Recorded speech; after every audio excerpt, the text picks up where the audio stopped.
አዳም ወዴት ነህ ያልከኝ በፍቅር ድምፅ ፈለከኝ እንዳትወልድ ጽንሱን አጨናግፈዋለሁ። ስንት ጽንስ ያጨናግፋል? ሶስት እንዴት አድርገን የምታጨናግፈው? ልክ ምድል ይዛሲል ራሷን አታውቅም። ከዛ በኋላ ማህፀኗ እስክድል አደርገዋለሁ። ከዛ ማህፀኗ እስክገለዋለሁ። ከዛ በኋላ ሐኪም ቤት ይወስዷታል። ደም ግፊት ነው ይባላል። ከዛ ሐኪም ቤት ደም ግፊት ነው ይላል። አዎ ደም ግፊት ነው ይላሉ። ከዛ በኋላ በቃ እሷ ሳገላግሏት ይሞታል። እሷ ራሷን አታውቅም። በቃ ድና ወደ ቤቷ ስትመጣ ደግሞ ታብዳለች። ለምን? ከሷ አትስማሙ። ከቤቷ እንድትወጣ ነው። ታጨናግፈው ለዚህ ነው። አዎ በቃ ከሱ እንድትለያይ ነበረ፣ ግን አልለያያሉኝ። በቃ እሱም አለቅም አላት። አልለያያሉኝ። በቃ አለቅም አላት። ማነው አለቅም ያለው?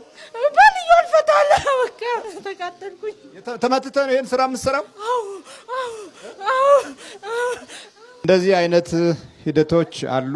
የመናፍስት ጥቃቶች በሰፊው በዓለማችን ውስጥ በጣም ትልቁን ቦታ ይዞ የሚገኘው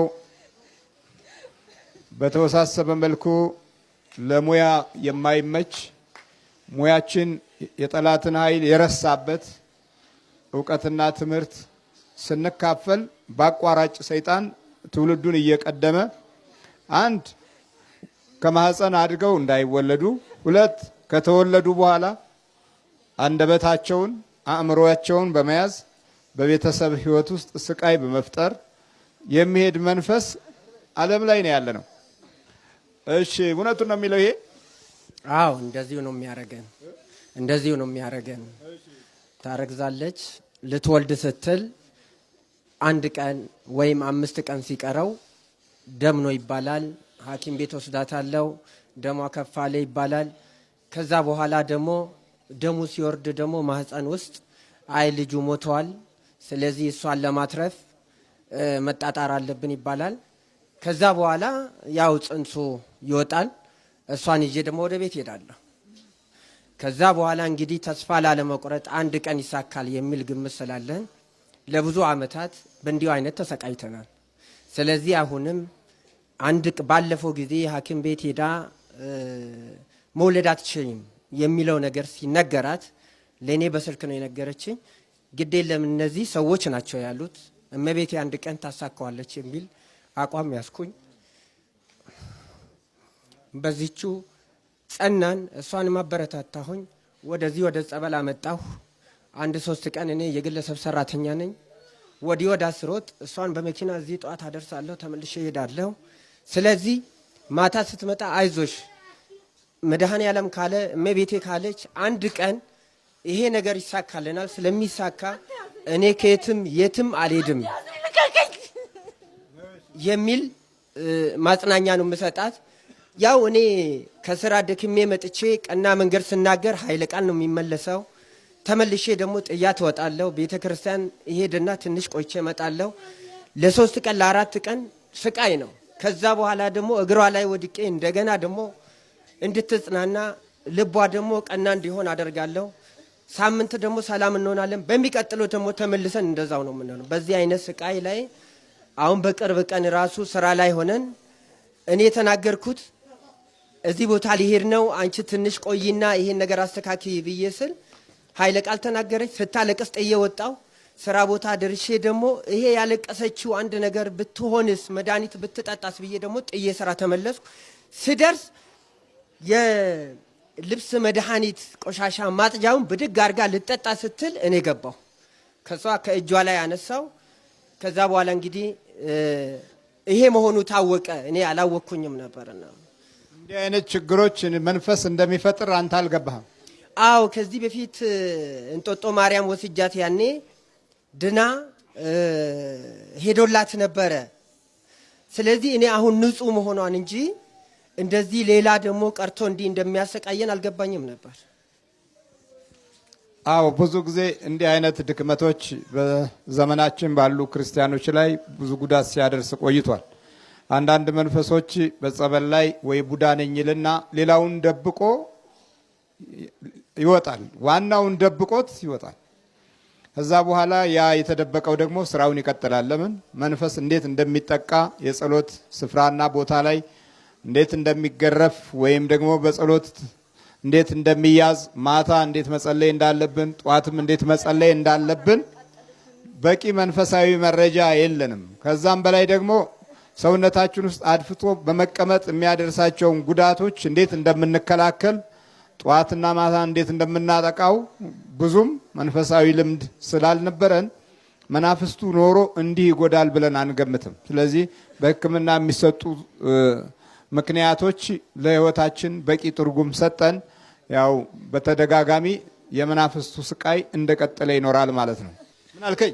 እንዲለያዩ በቃ አብረው እንዳይኖሩ ነው። በቃ በረኪና ልታጠጣት ነበር እንድትሞት ነው። አልሞታል። ከመኪና ሁሉ አጋጫሃት። አልሞታለች። ማደርገው አልሞታለች። በቃ ካልሞተች ከሷ አትለያይም። እንድትሞት ብዬ ነው። ምንድን በስንት ብር ነው የተላከው? 500 ብር። 500 ብር? አዎ። ሰይጣንና ጋንንት? ሰይጣን። እሺ ሰይጣን።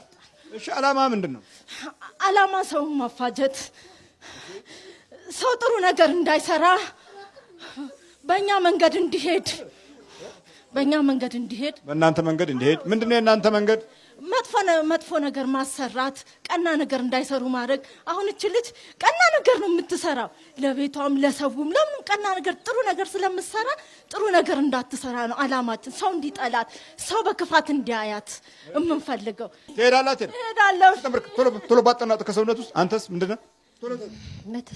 መተት ግድል አርጋት ከባሏ ተጣልታ ቤቷን ጥላ እንድትወጣ። የታል ባሏ?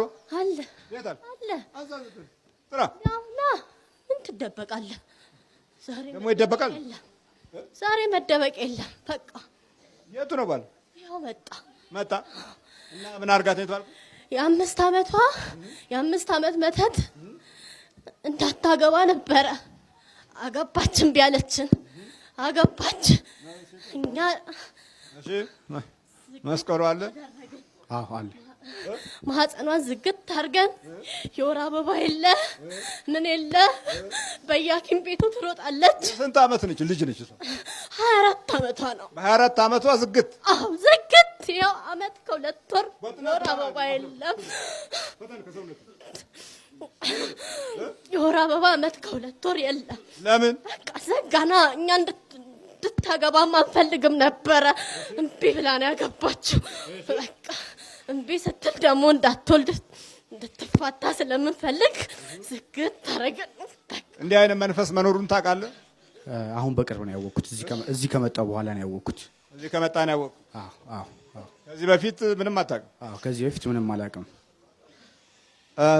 ሰው ነው የሚለውን የኮሙኒዝምና የሶሻሊዝም ንድፈ ሐሳብ ሰውን ሰው ያደረገው ስራው ነው ይላል፣ ወይም ሰው ነው ይላል።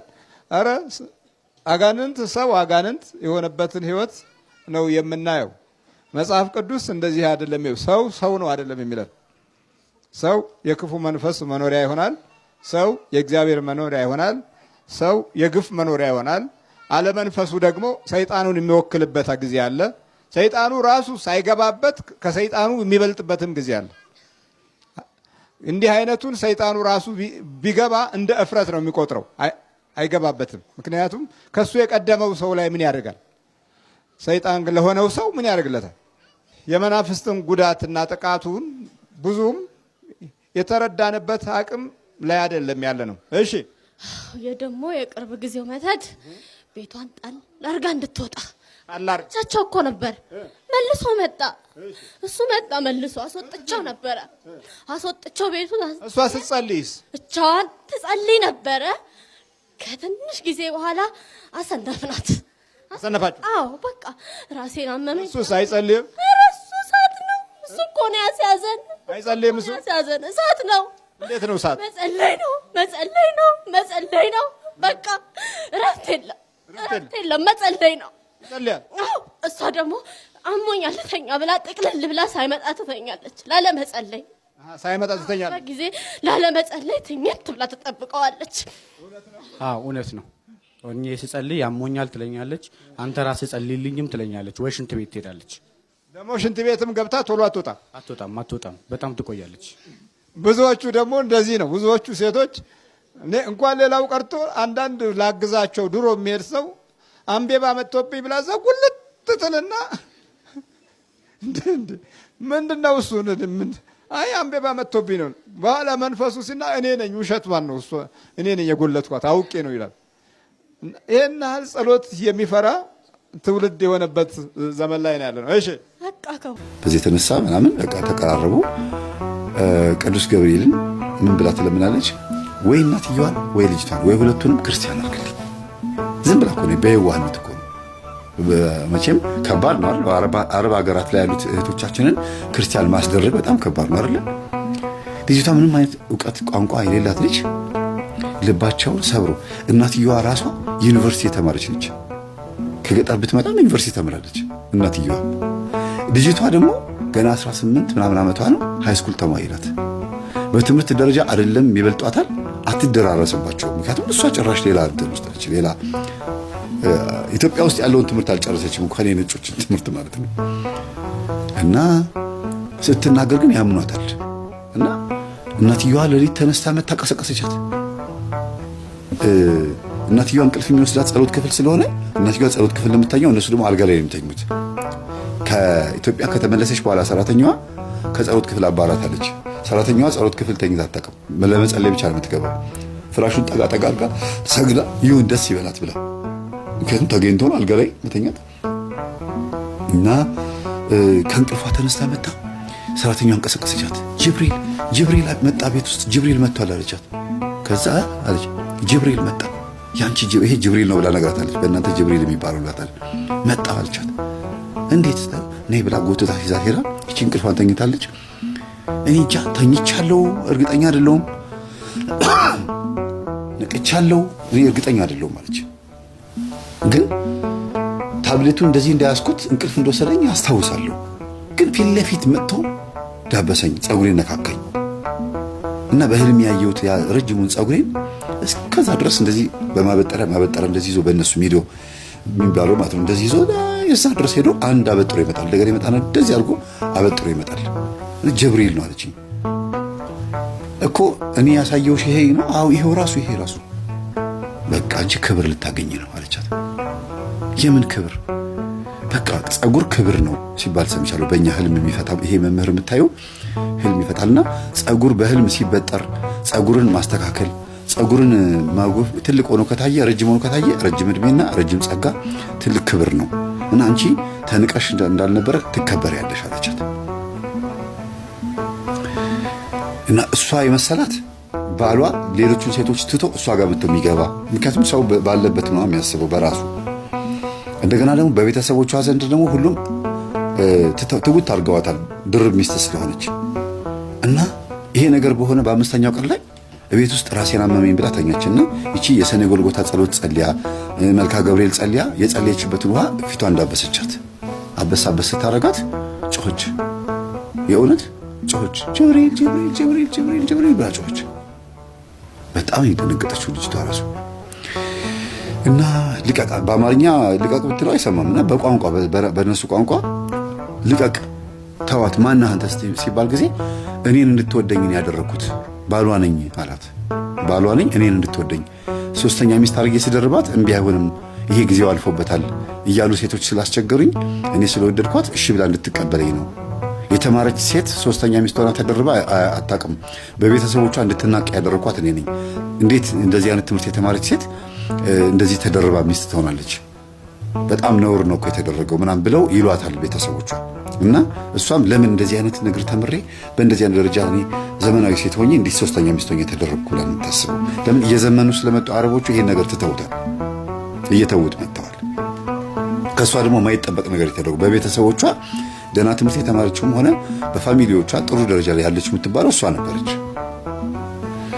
እንግዲህ የነጮች ገጠር ነዋሪዎች ብትሆንም ገጠር ላይ ደግሞ ሀብታም ናት። የሀብታም ቤተሰብ ልጅ ነች። ደህና ገበሬ የሚባለው አለ እንደዛ ናት። እና በጣም ነው የሚንቋት። እንዴት ታዋርጅናለሽ? ከተማ የገባሽው ሶስተኛ ሚስት ለመሆን ተምረሽ ያ ሁሉ ደክመን ያስተማርሽ ለዚህ ነው ብለው ሙልጭ አገዋታል ቤተሰቦቿ። አሁን በጸበሉ ስትለብሳት እንደዛ ብላ ከጮኸች በኋላ በቪዲዮ ቀርጻ ሳይቻት ከመጀመሪያውም ስትቀርጽ ነበረ። ድንገት ከጮኸች ብላ እና ባይምሯ የምትጠብቀው ነገር ይሆናል። ልጅቷ የሚገርማችሁ ሌላ ያልነገርኳችሁ ነገር ቀድማ የምትዘጋጀው ቀድማ የምታስበው ነገር ይሆናል። የተመኘችው ነገር ይሆናል። ስለዚህ ምን አለች አንድ ቀን እግዚአብሔር ሆይ ቅዱስ ገብርኤል ሆይ ልክ የሆነ ነገር ሳስብና ስመኝ እየሆነ ስለሆነ የማይረባ ነገር እንዳላስብ እርዳኝ። የሚጠቅም ከቻለ ለቤተ ክርስቲያንና ለሀገር ካልሆነ ለቤተሰቦች የሚጠቅም ነገር አሳስበኝ። ምክንያቱም ትርኪ ምርኪ ነገር እያሰብኩኝ ኃይል እንዳልጨርስ የሚል ሀሳብ አላት። የዋህነቷ በጣም የሚገርም ነው። ሀሳቧ ግን ጥሩ ነው አይደል? አሪፍ ነው እኮ ኃይል የሚያልቅ ኃይል ባይኖርም ትርኪ ምርኪ ነገር እየተመኘሁኝ ለትርኪ ምርኪ ነገር መንፈስ ቅዱስን ከማዘው ማለት ነው። እና ሊቀ መላእክት ቅዱስ ገብርኤል ግን አጠገቧ ነው የነበረው። በጣም የሚገርማችሁ በጣም የሚወዳትና ይቺ ሴትዮ ከታመመችበት ሳትነሳ ከዳንኩኝ ክርስቲያን እሆናለሁ አለች። እዛው በቃ አጣብቆ ነው ያዛት ቅዱስ ገብርኤል አይደለም።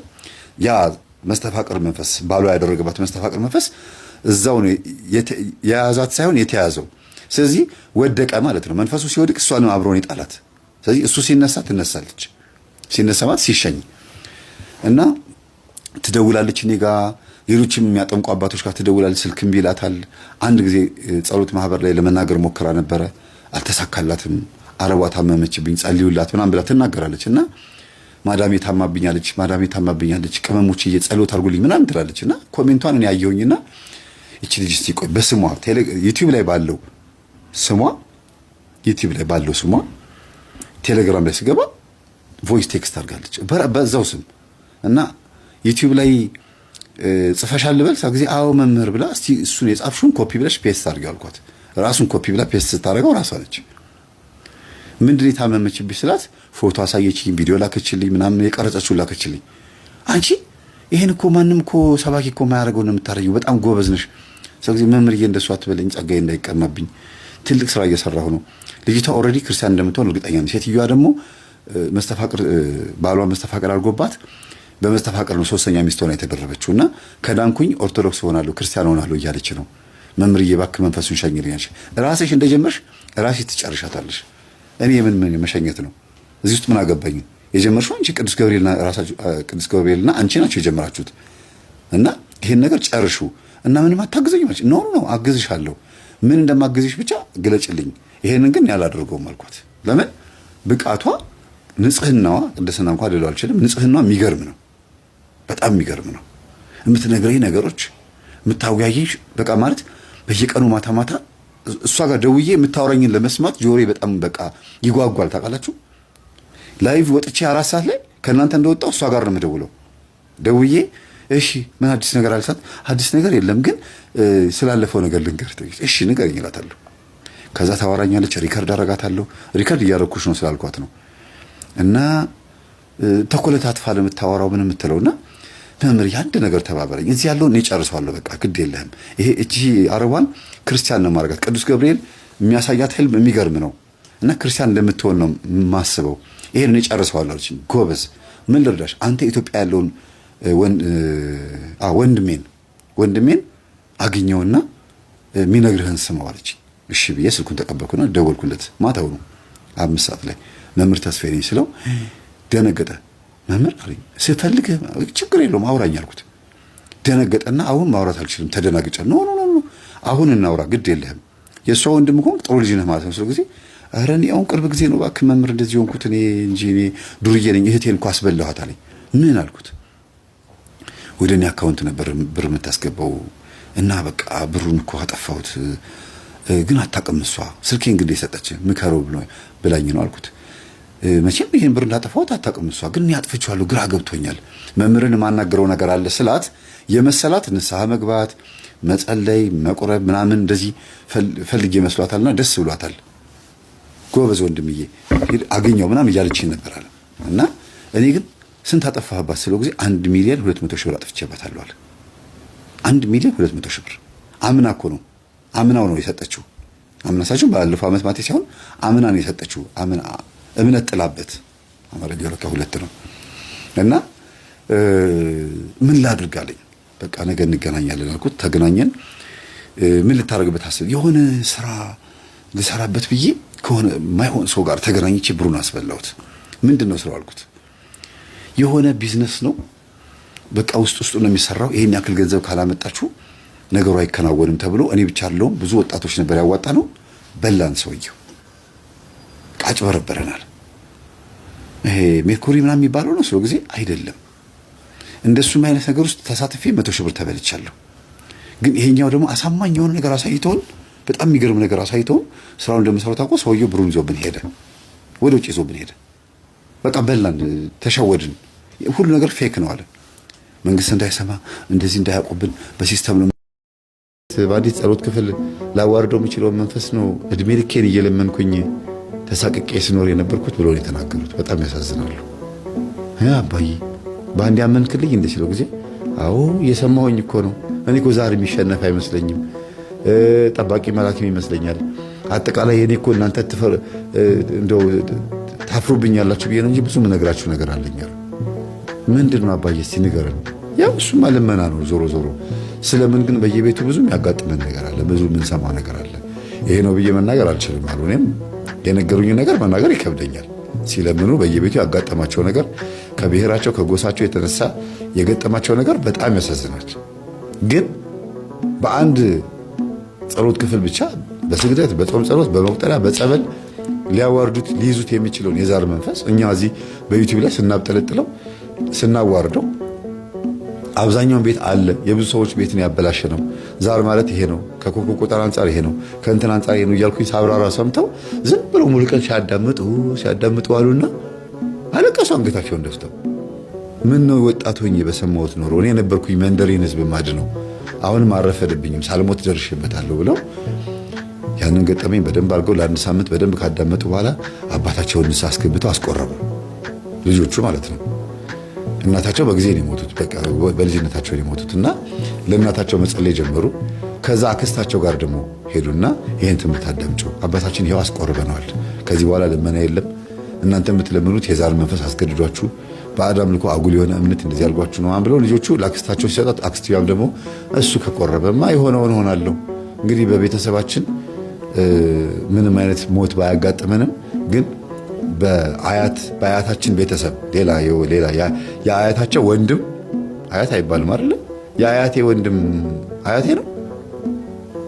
ለምሳሌ ያጎቴ የአባቴ ወንድሞች በሙሉ አጎቶቼ ናቸው አይደል? የአባቴ ወንድሞች በሙሉ የአያቴ ወንድሞች ግን አያቶቼ አይደሉም። አይገርም?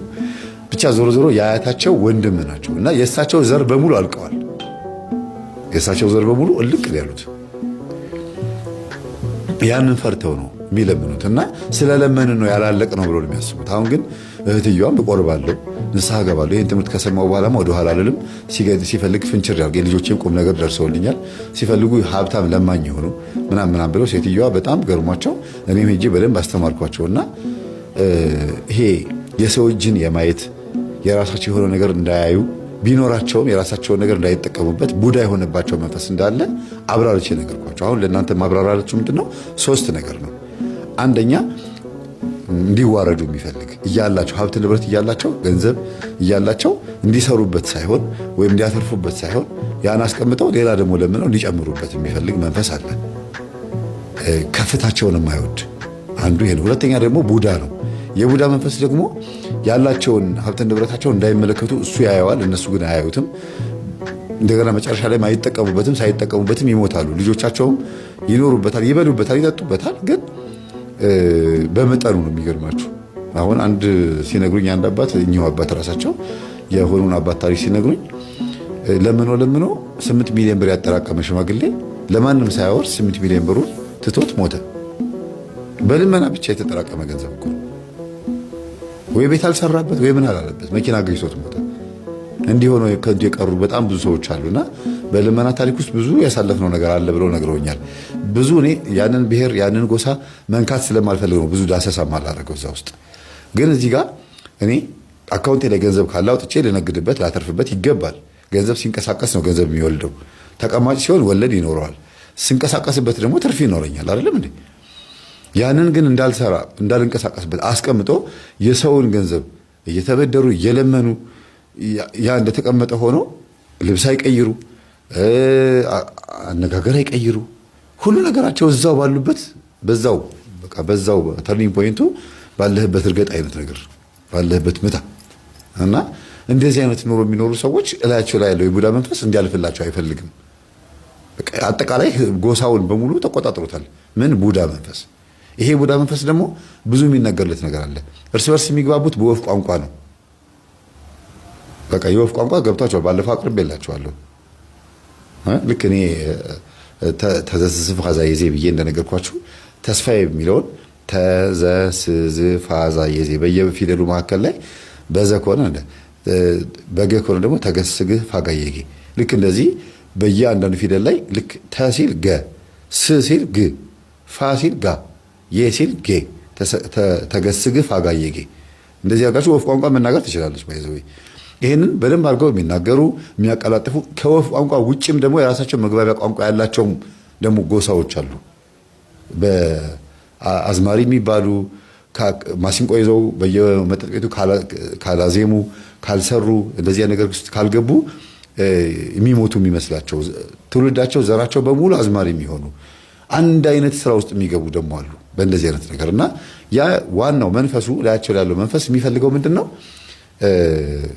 በዚህ ሙያ ውስጥ እንዲኖሩ ያደርግና የሚያልፍላቸው ለድምጻቸውም ለምናቸውም ሲገብሩለት ለመንፈሱ የሆነ ጠንቋይ ቤት ሲሄዱ ወይ ደብተራ ጋር ሄደው ሲያስደግሙ ምን ሲሉ ህይወታቸው እንደዚህ ነው የሚያልፈው። ከጠንቋይ ጋር ልጅ ይወልዳሉ፣ ጠንቋይ ጋር ይሄዳሉ። ብቻ በአጠቃላይ ምስቅልቅል ያለ ህይወት ኖረው ያልፋሉ። ሀብት ያገኙ ይመስላቸዋል፣ መኪና የገዙ ይመስላቸዋል፣ የተንደላቀቁ ይመስላቸዋል። በሽታ ግን ሸምተው ምንም የሚጠቅም ሀብት ምንም በቃ እዚህ ግባ የሚባል ሀብት አይደለም። ሀብቱ አለ ግን ጤንነት የለም፣ ደስታ የለም፣ ሰላም የለም። ሁሌ ብለው ሁሌ ያልቅሰው የሚኖሩ ሰዎች ነው የሚሆኑት። የስጋት ህይወት ነው የሚኖሩት።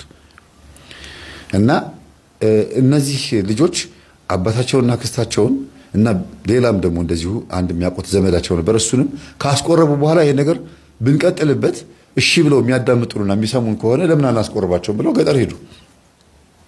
አባታቸውን አስፈቅደው ማለት ነው። ሄዱ ይቅናችሁ ብሎ ሸኛቸው። እና ግን ልጆቹ ውስጥ ያለው መንፈስ እነሱ ትኩረት የሚያደርጉት ዘመዶቻቸው ላይ ነበር። ራሳቸው ውስጥ ያለው መንፈስ ግን አላወቁትም ነበር። ራሳቸው ላይ ያለው መንፈስ እንዴት እንደሚፈታተናቸው ምኑም አላገኙትም። ኮረጃ እንዳይሉ የትምህርት ቤት ላይ ጥሩ ተማሪ ነበሩ። በራሳቸው አጥንተው ጥሩ ተማሪ የነበሩ ልጆች ናቸው። አያቸው ሲቃወሙት እነሱ ላይ ስራ ሊሰራ እንዴት እንዳልቻለ እንደገናም ደግሞ በገንዘብም ደረጃ ገና ስራ መስራትም ስላልጀመሩ መበደርም መለመንም አልጀመሩም። እና ግን ራሳቸውን በደንብ ሲያጠኑት ምንድነው እስቲ ይሄ ባህል እኛ ላይ እንዴት ነው ሊሰራ የቻለው እንዴት ዘምኖብናል ብለው ሲያጠኑ ኢትዮጵያ መኖር አይፈልጉም። ከኢትዮጵያ መውጣት ነው የሚፈልጉት። የነጮች የሆነ ነገር ያምራቸዋል። የራሳቸው ያልሆነ ነገር ነው ደስ የሚላቸው። ባህላቸውን አይወዱም ልጆቹ። የሚገርማችሁ ነገር አያችሁ እንዴት ዘምኖ እንደመጣ በጣም ነው ልጁ ያጠናው። እኔ ራሱ ተደንቄበታለሁ። ባህሌን አልወድም አለ፣ ሃይማኖቴን አልወድም አለ። ሃይማኖት ስላችሁ ኦርቶዶክስነትን በአጠቃላይ ሳይሆን ዝም ብሎ በቃ አቃቂር ያወጣል። ኦርቶዶክስ ኦርቶዶክስ እንደው ቃዝ ብሎ እንዳሰደበች ማም ይላል። እና የነጮች የተውሶ ሃይማኖት ጴንጤዎች ያደራሽ ሄዷል። የተውሶ ሃይማኖት አስቡት፣ ልመና ነው የራሱ የተውሶ ልብስ፣ ፋሽን፣ ዲዛይን፣ አጠቃላይ መመኘት። አልተሰደደም እንጂ አልወጣም እንጂ እዚህ ሆኖ ተሰዷል ልቡ በቃ። አባታቸው እንዲያው ላከን ውጪ ብለውት ነበር። አይሆንም እኔው ጋር ሆናችሁ ወልዳችሁ ከብላችሁ እዚሁ አይኔ እያያችሁ ነው እንድትኖሩ የምፈልገው አይነት ነገር ነው ይላቸው የነበረው። እና ዝም ብለው ራሳቸውን ሲያጠኑት በጣም እየዘመነ መጥቶ መንፈሱ ሁልጊዜ የራሳቸው የሆነ ነገር እንዳይወዱት አድርጓቸዋል። መልካቸውን ልጅቷ በተለይ በቃ ሂውማን ሄር በጣም ነው የምትወደው እህቱ። ሂውማን ሄር ትወዳለች። በራሷ ነገር አታምንም። የምትለብሳቸውን ነገሮች በሙሉ እንዳለ ያምርብኛል እስቲ ማን ብላ ጓደኞቿን ካላማከረች እነሱ ጥሩ ነው ካላሏት የራሷ የሆነ ነገር አትወደው። ሁልጊዜ በተውሶ ነው እንትኗ። ራሷን በራሷ ኮንፊደንስ የላትም ማለት ነው። እንዴት እየዘመነ እንደመጣያችሁት ግን እኔ ልጁ በጣም አደንቀዋለሁ። እኔ ራሴ በጣም ሰርፕራይዝ የሆንኩት ጥናቱን ወድጄለታለሁ። እና ከዛ ገጠር ሄደው ራሳቸውን ያስተዋሉት ገጠር ሲገቡ ነው። ምን አመጣችሁልን? ልብስ አታመጡልን ነበረ? ልብስ አላችሁ አይደል? የራሳችሁ ባህል ልብስ አላችሁ አይደል? ነው ጊዜ የኛ መቼ ያምረናል፣ እኛ የእናንተ ነው የሚያምረን አሉ። በኋላ እዛ እንግዲህ ቴሌቪዥን የለም፣ ምንም ነገር የለም። በጠዋት ይነሳሉ። ቢሰሩም ባይሰሩም ጠዋት ነው የሚነሱት። ማታ ደግሞ በጊዜ ነው የሚተኙት። እሳት አንድደው ምናምን የሚጫወቱት ነገር ከሌለ በጊዜ ነው የሚተኙት። ትልም ያለ ገጠር እኮ ነው የገቡት። እና እንደ ከተማ አይደለም። ቴሌቪዥን ለምደዋል፣ ሞባይል ምናምን ነካካት ለምደዋል። ቻርጅ የሚያደርጉት በሶላር ሲስተም ነው ምናምን ነውና እንደለመዱት አልሆነላቸውም ማለት ምን ማለት ነው? ወይም ደግሞ እንዳሰቡት አልሆነላቸውም። ግን የመወያያ የመጫወቻ የማሰቢያ ጊዜ አግኝተዋል። ሲነጋ የሆነ ሰዓት አለ ጸጥ ብሎ ተራራው ላይ ቁጭ ብለው ወይ የሆነ ግቻ ላይ ወይ ደግሞ ኮረብታ ላይ ተቀምጠው ምናምን ዝም ብለው የከተማ አዳም ወዴት ነህ ያልከኝ በፍቅር ድምፅ ፈለከኝ አልብሰኛል ነጩን ልብስ እወድሃለሁ ኢየሱስ አከብረሃለሁ ክርስቶስ